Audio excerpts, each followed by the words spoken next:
Star singers, a revered group of astrologers, held the secrets of the heavens, known for their ability to read the stars, predict the future, and sing celestial songs that echoed through the night, connecting the earth to the sky. They lived in the ancient kingdom of Babylon, a city of towering ziggurats. Among these star singers was a young apprentice named Nabu. He was a bright and curious soul, with a deep fascination for the mysteries of the universe. Nabu spent his days in the grand library of Babylon, poring over ancient scrolls and star charts, learning the ways of the stars. His mentor, the wise and respected star singer Belshazzar, saw great potential in him.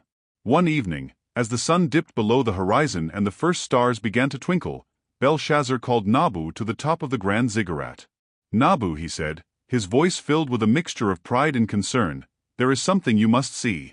Together, they ascended the stone steps to the highest platform, where the night sky stretched out in all its glory.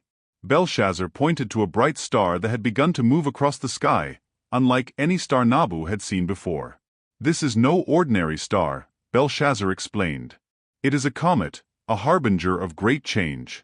Our ancient texts speak of this comet.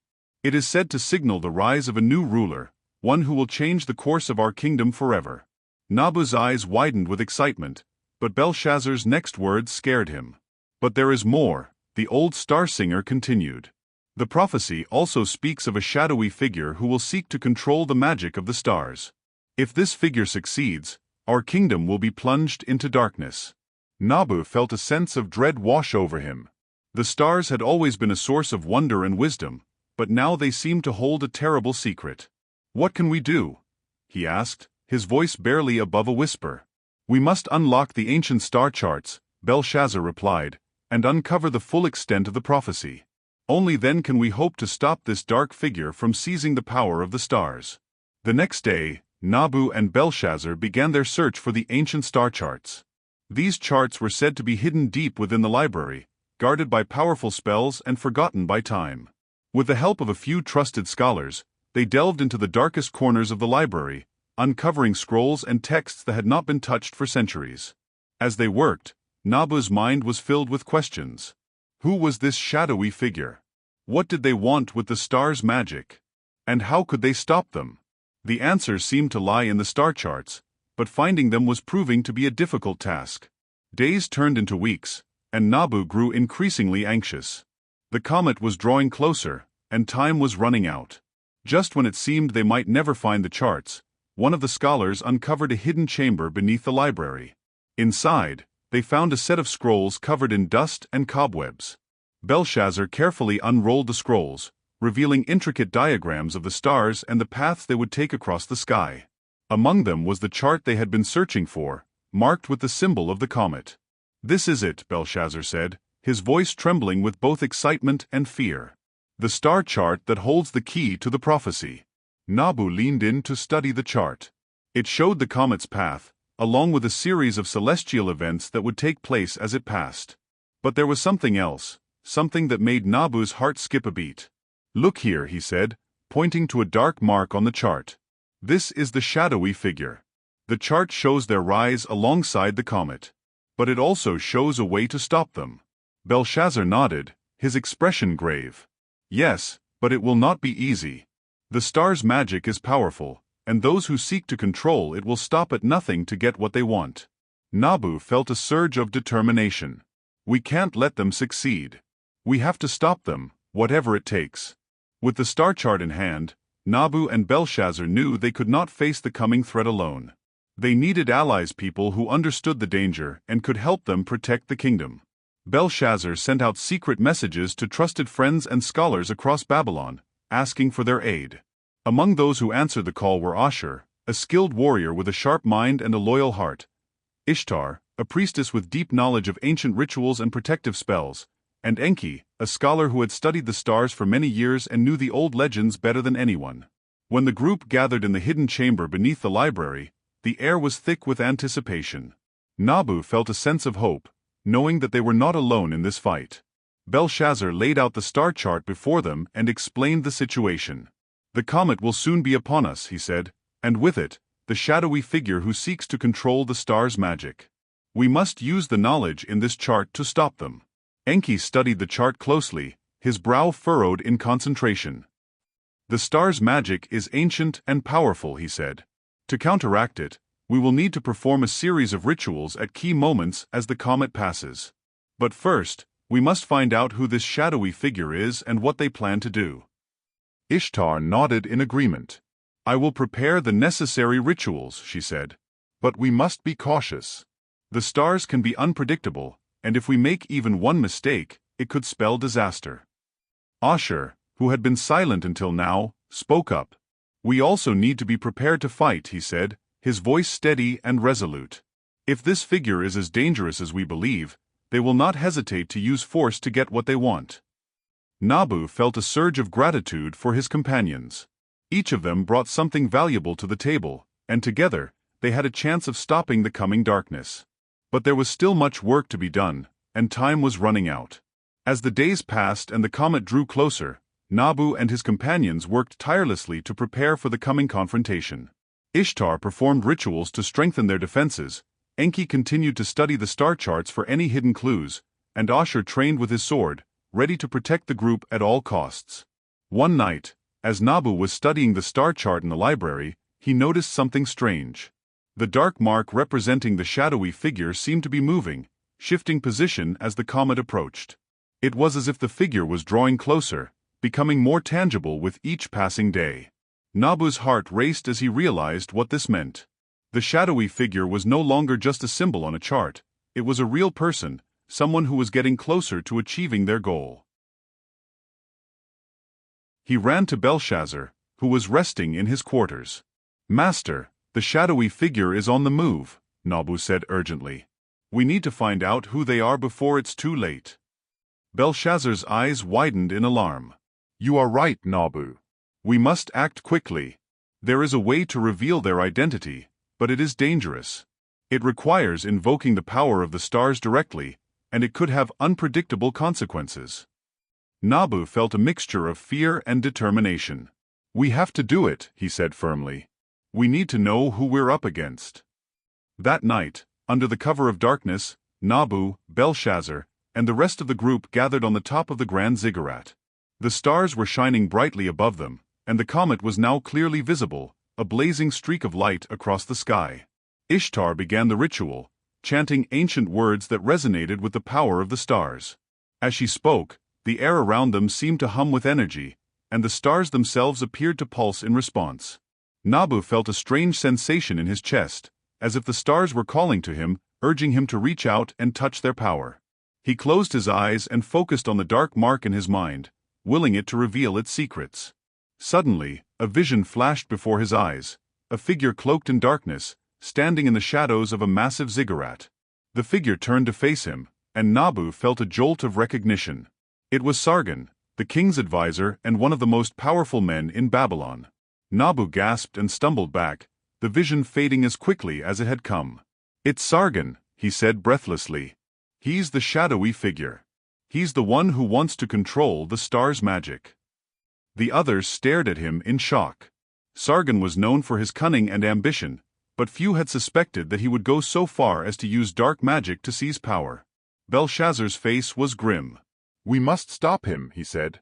"If Sargon succeeds in his plan, the entire kingdom will be at his mercy." As the comet drew closer to the kingdom of Babylon, its fiery tail streaking across the heavens, the tension within the city grew. Whispers of the prophecy spread through the streets, from the grand palace to the smallest hut. Everyone knew that the comet signaled a time of great change, but few knew the full extent of what was to come. Nabu stood on the highest platform of the ziggurat, his eyes fixed on the comet. The cold night air bit at his skin, but he barely noticed, lost in thought. Beside him, Belshazzar, his mentor, was equally entranced by the celestial spectacle. "The stars have spoken, Nabu," Belshazzar said, his voice filled with a mix of awe and concern. "This comet heralds a new era, but it also brings great danger. We must be vigilant." Nabu nodded, his mind racing with the knowledge he had uncovered. The ancient star charts had revealed more than just the arrival of the comet. There was a warning, buried within the patterns of the stars, a warning about a shadowy figure who sought to control the magic of the heavens for their own gain. "I've seen something, Master," Nabu confessed, his voice trembling slightly. The prophecy doesn't just speak of a new ruler.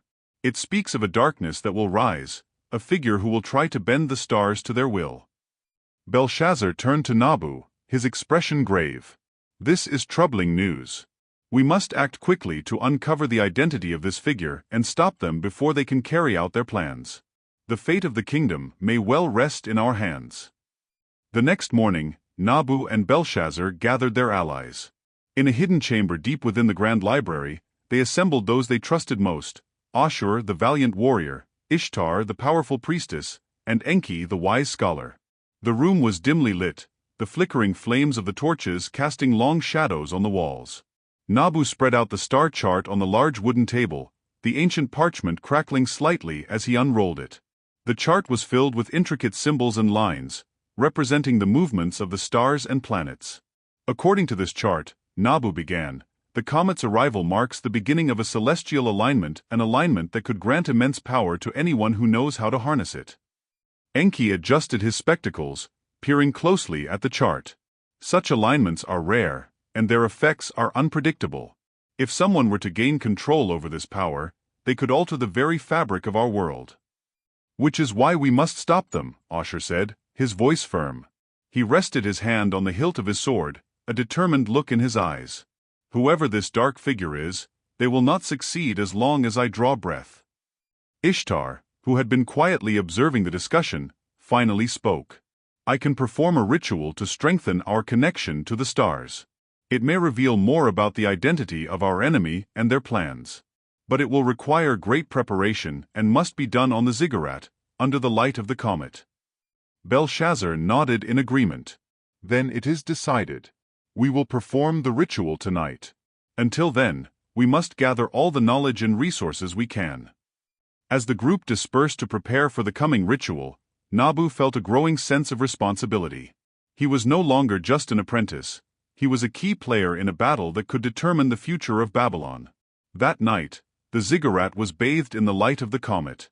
The city below was quiet, the people asleep in their homes, unaware of the events unfolding above. On the highest platform, Ishtar stood at the center, her arms raised as she chanted ancient words of power. The others formed a protective circle around her, their faces tense with anticipation. A magical circle glowed beneath Ishtar's feet, and tendrils of light began to swirl around her, rising into the air and connecting with the stars above. The comet seemed to pulse in response, its light growing brighter and more intense. Nabu watched in awe as the ritual unfolded. The air was thick with energy, and he could feel the power of the stars coursing through him. But as the ritual reached its peak, something unexpected happened. A dark cloud began to form on the horizon, moving rapidly toward the ziggurat. Nabu's heart skipped a beat as he realized what it was, a manifestation of the dark magic they had feared. Zagon! Belshazzar shouted, his voice cutting through the night. He's here. The name sent a chill down Nabu's spine. Sargon was a powerful mage, known for his ruthless ambition and mastery of dark magic. He had long sought to increase his power, and now it seemed he had found a way to do so, by harnessing the celestial magic of the stars. The cloud reached the ziggurat, swirling around the platform and enveloping the group in darkness. Nabu could barely see, but he heard the sound of Sargon's voice, low and menacing. You think you can stop me? Sargon taunted. The stars are mine to command. With their power I will rule Babylon, and all will bow before me. Nabu's mind raced. They couldn't let Sargon complete his plan, but how could they fight against such powerful magic? He glanced at the star chart, still lying on the table. The answer was there. He was sure of it. Ishtar, hold the ritual. Nabu called out, his voice filled with urgency. We need more time. Ishtar nodded, her face strained with effort as she channeled more power into the ritual. The glow of the magical circle intensified, pushing back the darkness slightly, but it was clear she couldn't hold it for long. Nabu grabbed the star chart and began to study it, his eyes scanning the symbols and lines. He remembered what Belshazzar had taught him about the ancient lore of the stars, how their power could be used for both creation and destruction. Then, he saw a pattern hidden within the chart, a way to disrupt Sargon's control over the stars' magic. But it would require perfect timing and coordination. Nabu, what are you doing? Ashur shouted, his voice filled with concern as he fought off tendrils of dark magic trying to ensnare him. "I've found a way to stop him," Nabu replied, his voice steady. "But I need everyone's help." He quickly explained the plan, his words precise and clear. Each of them would have to use their unique skills to disrupt Sargon's connection to the stars. It was a risky plan, but it was their only chance. As Nabu finished explaining, the group sprang into action. Belshazzar used his knowledge of celestial magic to weaken the connection between Sargon and the stars, creating openings for the others. Ashur, with his unmatched speed and strength, fought off Sargon's magical attacks, keeping him distracted. Ishtar channeled her ritual energy into amplifying Nabu's control over the stars, while Enki provided critical support, using his scholarly knowledge to decipher Sargon's spells and counter them. The air was filled with the clash of magic and the sounds of battle. Sargon's dark cloud loomed over them, but slowly, it began to dissipate as their combined efforts took effect. "Now, Nabu!" Belshazzar shouted, his voice filled with determination. Nabu raised his hand, his eyes locked on the comet blazing in the sky. He focused all his willpower on the star chart, visualizing the pattern that would break Sargon's control. The stars seemed to respond, their light intensifying until it was blinding. A beam of light shot down from the comet, striking Sargon with incredible force. The dark mage let out a scream of rage as his connection to the stars was severed. The dark cloud dissolved, and Sargon collapsed to the ground, his power shattered. The platform was silent, the only sound the faint crackling of residual magic in the air. Nabu lowered his hand, breathing heavily from the exertion. It was over, they had won. But as the group gathered around Sargon's fallen form, they knew their victory had come at a cost. The stars' magic had been disturbed, and the balance of the celestial forces had shifted. The kingdom of Babylon would never be the same. "We've stopped him," Ashur said, his voice a mix of relief and exhaustion. "But what happens now?" Belshazzar looked up at the comet, which was now fading as it continued its journey across the sky. "The future is uncertain," he said, his voice heavy with the weight of his knowledge. "But we have ensured that the darkness will not prevail. We must guide Babylon through the changes to come." Nabu nodded, feeling a sense of resolve deep within him. He was no longer just an apprentice, he was a star singer, and his journey was just beginning. As the first light of dawn began to break on the horizon, the group descended from the ziggurat, ready to face the challenges of the new era. The stars had spoken, and their message had been clear: the future was theirs to shape. And so, the story of the star singers of Babylon came to an end, but their legacy would live on in the hearts and minds of those who followed. They had faced the darkness and emerged victorious, proving that even in the face of great evil, the light of the stars would always guide the way.